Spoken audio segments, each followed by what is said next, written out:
We're going to talk about some of the latest developments with Andrew Rev and Terrific Productions today on the show. But before all that, a piece of really sad comic book news.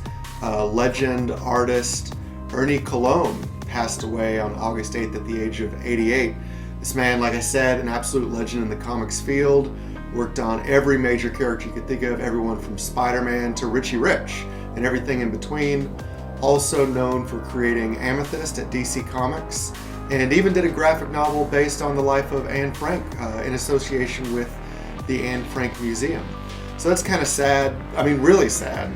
But it does also tie in a bit to the main subject of today, which is more on Andrew Rev, the president of Terrific Productions, who, as you may know from some of the other videos we've done on the channel, the current publishing rights holder for Youngblood, Rob Liefeld's Image Comics team, that he has distanced himself from. He refuses to work with Andrew Rev. And now you can add a couple of other comic book artists to that list of people that will not work with Andrew Rev.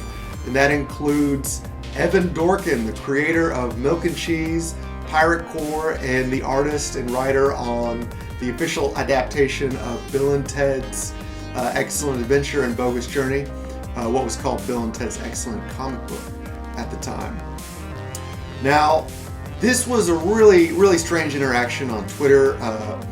Evan Dorkin was mourning, the recent passing of Cologne on Twitter, and he actually said on August 9th, quote, rest in peace, Ernie Cologne, a terrific, versatile artist with a range that allowed him to work anywhere on almost anything. Richie Rich and Casper, Amethyst, action, superheroes, soap opera, horror, etc. Flair on every page. Never given his full due by fans. Legendary in the industry. Of course, I agree with all of that. Now, what's really strange about this is the response he got from Andrew Rev on Twitter on August 10th. Andrew says, "Hi Evan, I would like to ask, who do I talk to about licensing your publications overseas for merchandise? Just follow me in the DM your contact. Terrific is managing overseas and merchandise for several prominent titles." So what else can be said about that? Absolute facepalm moment. It's kind of incredible how unaware Andrew seems to be when interacting with professionals and people online. Definitely not the time to bring up any sort of merchandising or licensing, even in the same thread as mourning the passing of a comic book artist. Just strange behavior. And of course, Evan Dorkin had a response to this. He said, also on August 10th on Twitter, he responded by saying, "You're replying to my heartfelt tweet about the death of Ernie Cologne with a business pitch, tagging in a fellow professional for no reason I can see. Sorry.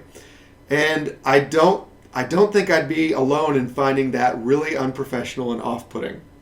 Please don't contact me again," which is, a fairly professional response. I'm sure some people, when put in that situation, might respond with a little more anger. There's certainly some anger in that tweet, but he doesn't just go off on Andrew as much as he might deserve it.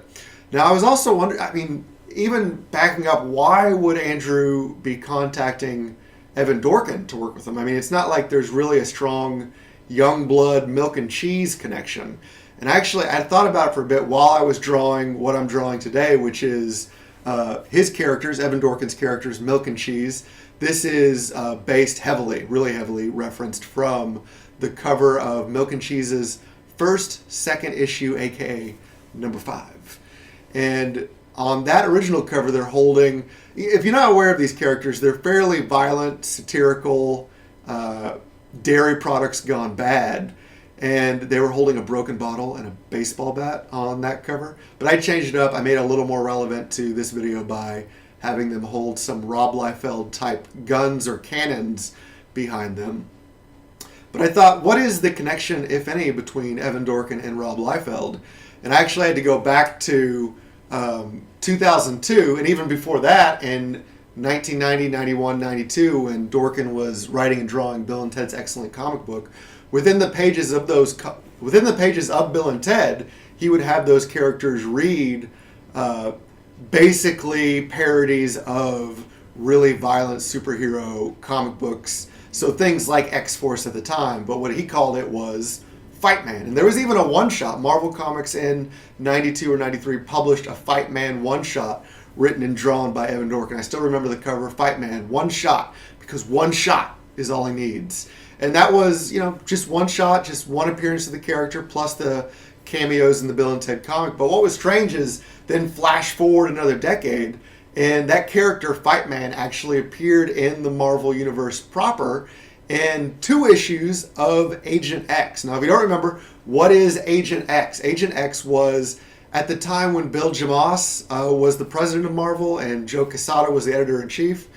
For whatever reason, someone in editorial or even above that, maybe people who own the company said, why do we have all of these Rob Liefeld characters? He doesn't work for the company. Why are we giving them titles? That was things like X-Force, Cable, and Deadpool. So I think the assumption I'm making, this is all speculation on my part, was that they were trying to get out of these contracts by just changing those characters to characters that were no longer Deadpool or Cable or X-Force. They changed it to X-Force became the Ecstatics, Cable became Soldier X, and Deadpool became Agent X. And this is where, and this only lasted about a year, sales plummeted as far as I could tell, because after a year they brought him back. Deadpool comes back, Cable comes back, X-Force comes back, and Liefeld comes back too. He starts working on those some of those titles and characters again at various points. But while Agent X was running for that year that it was a title, only 15 issues, issues 10 and 11 were written by Evan Dorkin. And who does he bring into these 2 issues but that parody of an ultra-violent early 90s Marvel character, Fight Man. So this bizarre, not quite spin-off, re-envisioning of Deadpool, Agent X, also guest starred in Evan Dorkin's 2-issue run, a parody of these sort of ultra-violent characters from the early 90s, which was strange, but great. And if you haven't read those before, I totally recommend those 2 issues. Not just fun writing from Dorkin, but also some great art by Juan Babio, who was around the same time, or slightly after that, became the first artist on Dan Slott's She-Hulk series. So if you haven't read those yet, I'm going to link in the description below a place where you can pick up those comics if you have any interest in them. And besides that, what else can I say? Talking briefly about this art, I hadn't drawn Milk and Cheese, I think, since I was a kid, since the 90s. But these were some of those characters that even if you didn't read comics, a lot of people who weren't, say, superhero comics fans found enjoyment in Milk and Cheese. And I remember, say, in high school, there'd be people walking around with photocopies of Milk and Cheese comic strips because they were only 1 or 2 pages. I mean, I know that's a rude thing to do. If you like the comic, buy the comic, but there was some popularity that even beyond what was being purchased because I saw people making photocopies and reading these Milk and Cheese strips. But always great. And, if they ever return, I think it's been a while since we've seen an issue of Milk and Cheese. If they came back, of course, I'd buy it again.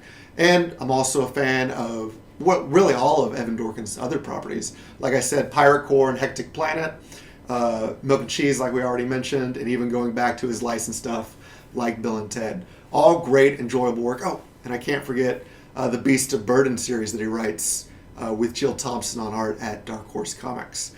So, besides that, I will just say, if you're an artist yourself, keep practicing. Even if you're going to reference something pretty heavily like I did today, taking it from the art of another person, give credit where it's due. Evan Dorkin, like I mentioned, drew this originally. This is my version with some Liefeld guns or cannons behind the characters.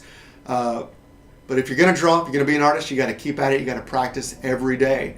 So if you like the video, why not give it a thumbs up? Subscribe. Leave a comment below. What'd you enjoy? And I'll be back next time with another art video and some more comic book news. So until then, keep drawing.